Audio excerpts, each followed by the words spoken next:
Hello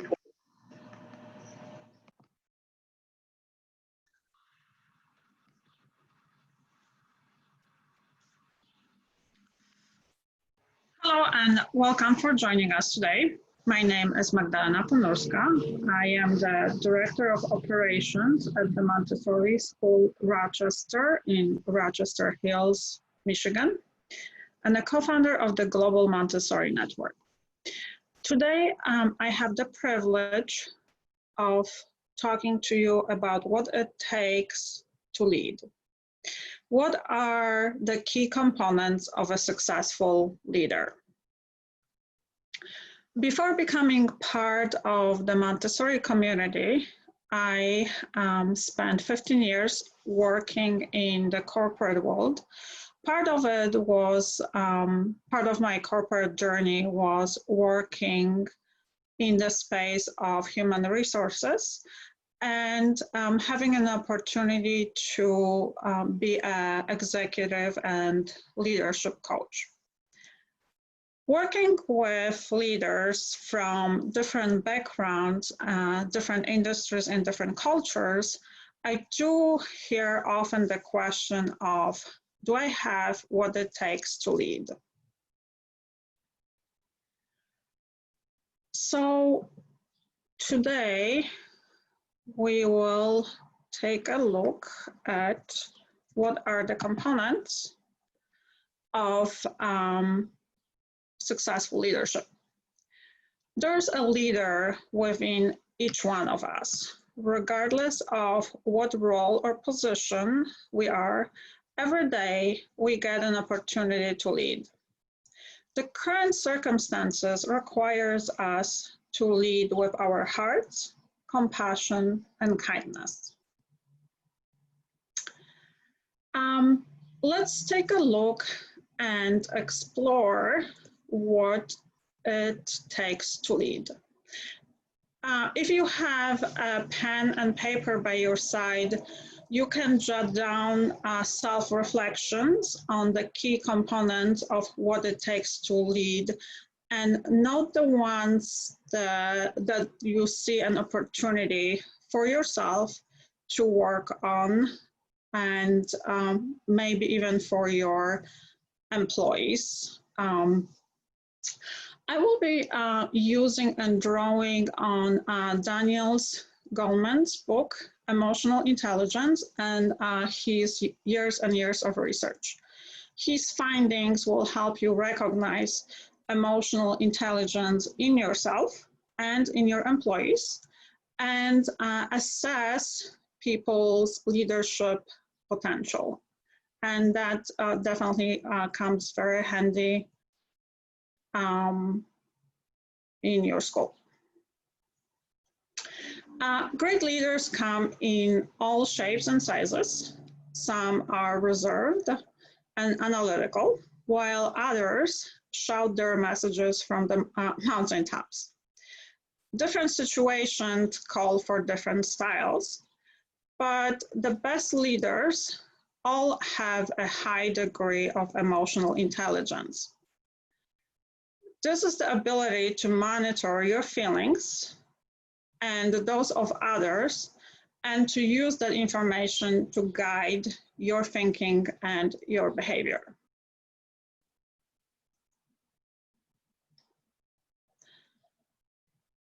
Technical skills and intelligence and IQ are essential to be a leader. However, what you really need, or what's really important, is the emotional intelligence. In his book, Goleman talks about that emotional intelligence is twice as important for jobs level as technical skills or IQ. He talks about in his research that the top tier of executives, nearly 90% of the difference between the star performance and average performers, actually it's attributed to emotional intelligence. So what are the components of emotional intelligence? Self-awareness, self-regulation, motivation, empathy, and social skills.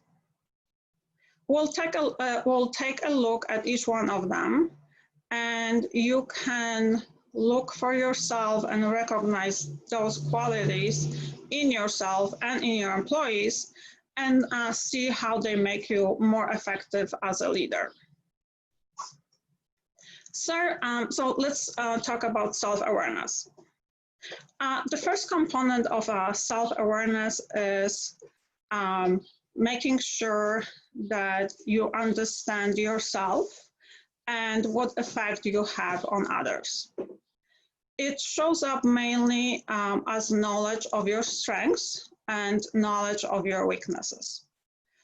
For example, a self-aware person who struggles with deadlines will plan ahead and make sure that he or she has enough time to have those plans executed.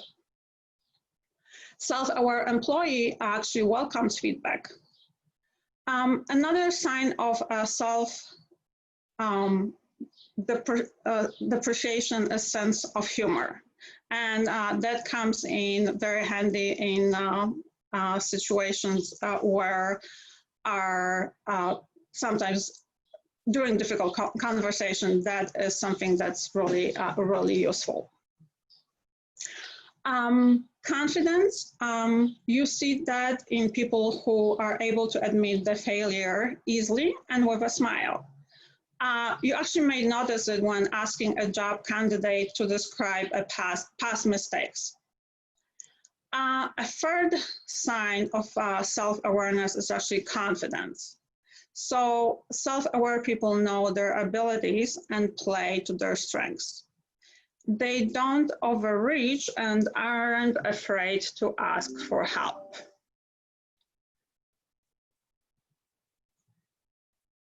Leaders who see themselves clearly also see their companies clearly.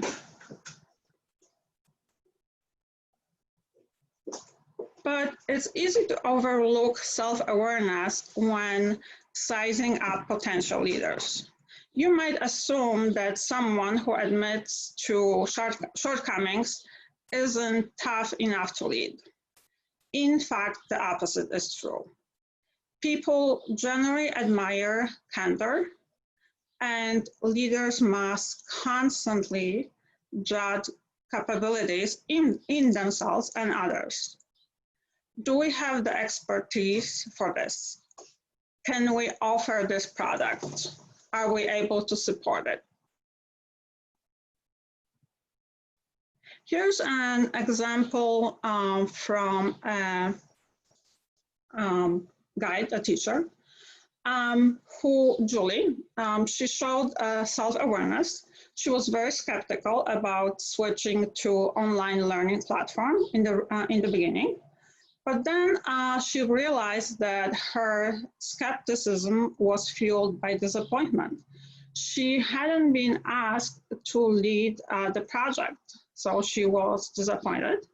And instead of holding things up, Julie explained this to her boss and her team and asked them to bear with her while she processed her feelings. And the team did. After a while, she was able to throw herself behind the project and fully supported it. Self-regulation. So self-regulation is important to businesses and to schools for several reasons. Leaders who control their feelings create an atmosphere of fairness and trust. This reduces politics, infighting, and productivity is higher. It draws talented people in. Self-regulation also helps leaders roll with changes instead of panicking. And it curbs unethical behaviors. People rarely plan to inflate profits or dip into the till. These things usually happen because of poor control, poor impulse control. If there's one trait that virtually all great leaders have, it's motivation. The third component of emotional intelligence. Motivated people are driven to achieve beyond expectations. This isn't for money or status. It's deeply internal desire. They are passionate about their work and they love to learn. They look for new ways of doing things. They are not bound by status quo. Motivated people also want to be stretched and always raising the performance bar. So they're likely to track progress, their own, their teams, and their companies. They're committed to their employers and unlikely to be lured away to greener pastures. Motivated people are optimistic, even when the going gets tough. Here's an illustration of how motivation keeps people optimistic. A manager whose project failed and caused a loss of 3 large clients for a company, she looked at what was happening for her, and instead of blaming external circumstances or attributing it to personal failure, she saw a chance to prove she could lead a turnaround. Later on, she said, "It was the best thing that ever happened to me. I've learned so much." So look for yourself for examples of situations that illustrate that, where in your leadership role, in your school, you had the experience of failure, and jot down what have I learned from it, and was it truly one of the best things that happened to you? I invite you to share that with your team or your colleagues and coworkers. Everyone definitely appreciates that type of being authentic when it comes to sharing failures. It's not hard to see why motivation makes for great leadership. Someone who sets the bar high for himself will do the same for his company, for his school. And the drive to exceed goals is often contagious. Finally, it almost goes without saying that optimism and commitment are integral to leadership. Imagine trying to run a company without them. Imagine trying to run a school without them. The fourth component is empathy, and it's easiest to recognize. We've all seen it in sensitive teachers or friends, and Montessorians absolutely exceed in that area. Empathy is ability to intuit what others are feeling. Empathetic people read between the lines of what's being said. This makes them especially good at understanding and supporting group dynamics. But let's be clear about the importance of boundaries. Empathy doesn't mean trying to please everybody. It's impossible, and I'm sure you know that from your own experience. it does mean considering other people's feelings when making decisions.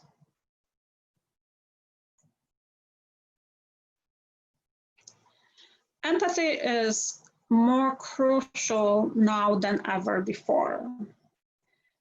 And it is for those three reasons: teamwork, global business, and talent management.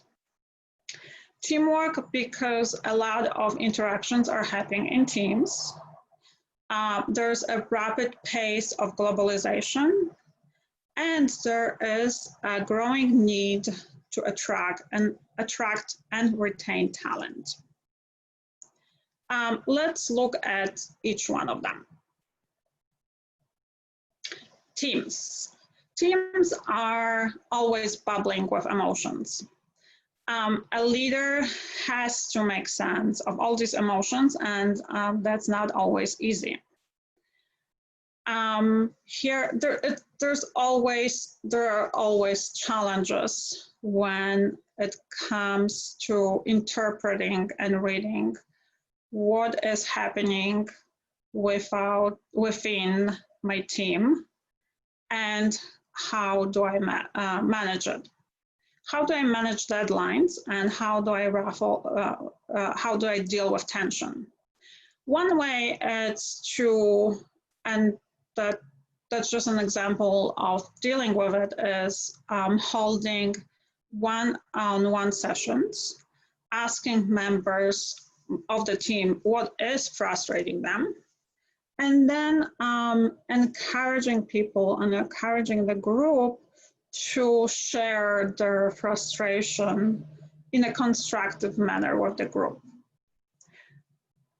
From experience, I know that doing it results in better collaboration, more open communication, and increased trust level within the team. Here is the second reason why empathy is so important. We are part of the global community, global economy. Misunderstandings flare up very quickly when people take on different assumptions. And empathy provides the perfect antidote for that. Empathetic people and empathetic leaders gain understanding from body language and from cues. And they are excellent in picking up the cultural differences.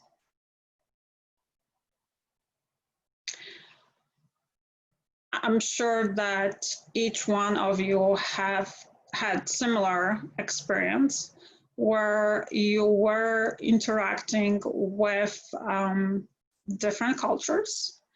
And I will use an example from my previous life, where I was presenting to Japanese buyers. And the presentation met with complete silence. After the presentation was completed, there was a complete silence. And my interpretation was that they didn't like it, they disapproved, and they were ready to walk away. My leader pointed out to reading their faces and their posture, and actually noticed that there were not signs of rejection and interest, but it was actually a sign of approval. And so we were able to close the deal and get the contract. But that came from just the awareness of cultural differences. The last component of emotional intelligence is social skills. Social skills draw on the other four components, socially skilled people are great at building and leading teams, and that's their empathy at work. They are experts in persuasion, their self-awareness, their self-regulation, and empathy tells them when to make emotional plea. For instance, when to appeal to reason. They are excellent collaborators. Their passion for their work spreads to others, and their motivation drives them to find solutions and to think outside of the box. When looking for social skills in your people, remember that appearance can be deceiving. So for example, we might think that employees are chatting in the hall or in the classroom, that they're wasting time. They might be talking to someone who isn't even connected to the job, but they are actually building relationships.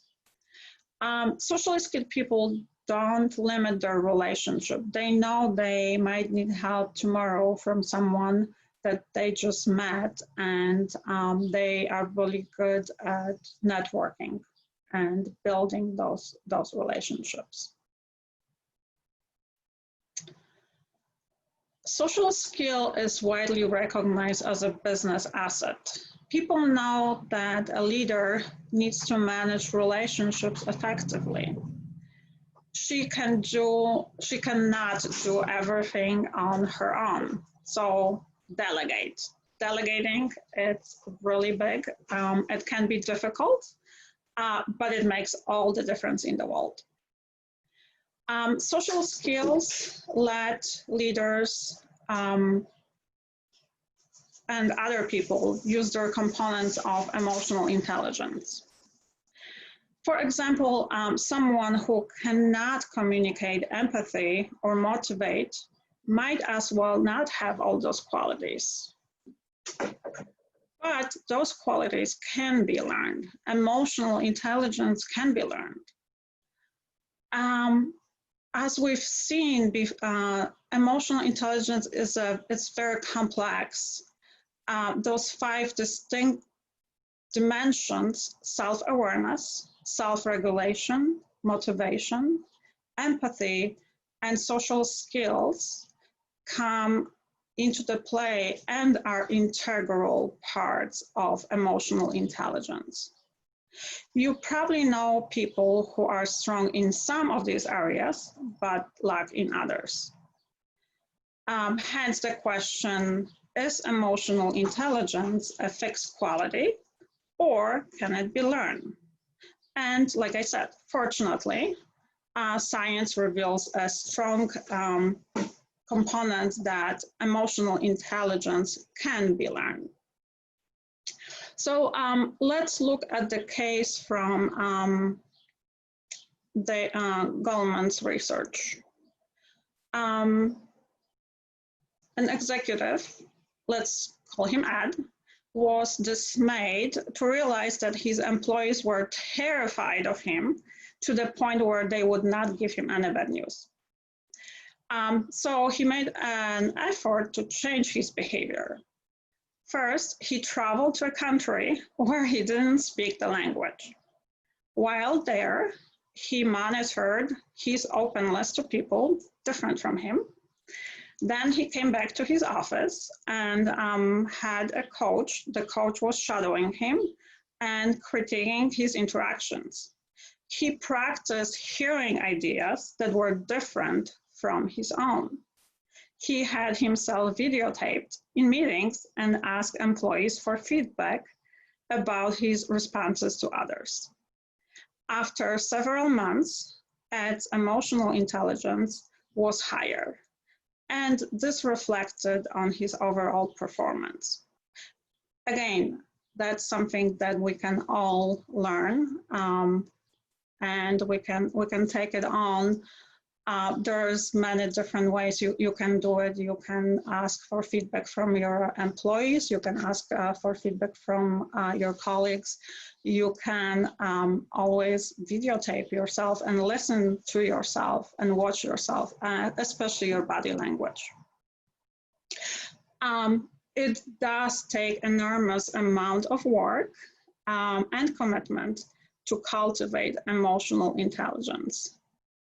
However, it does definitely pays off when it comes to running a school and being a successful leader within a school. It can be learned.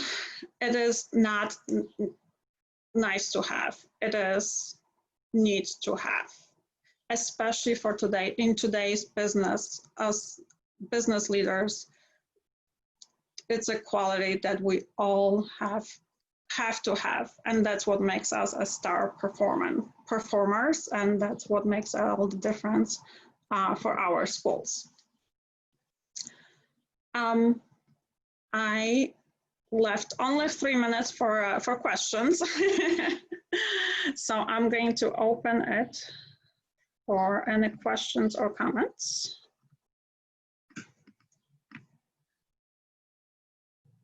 Let's see.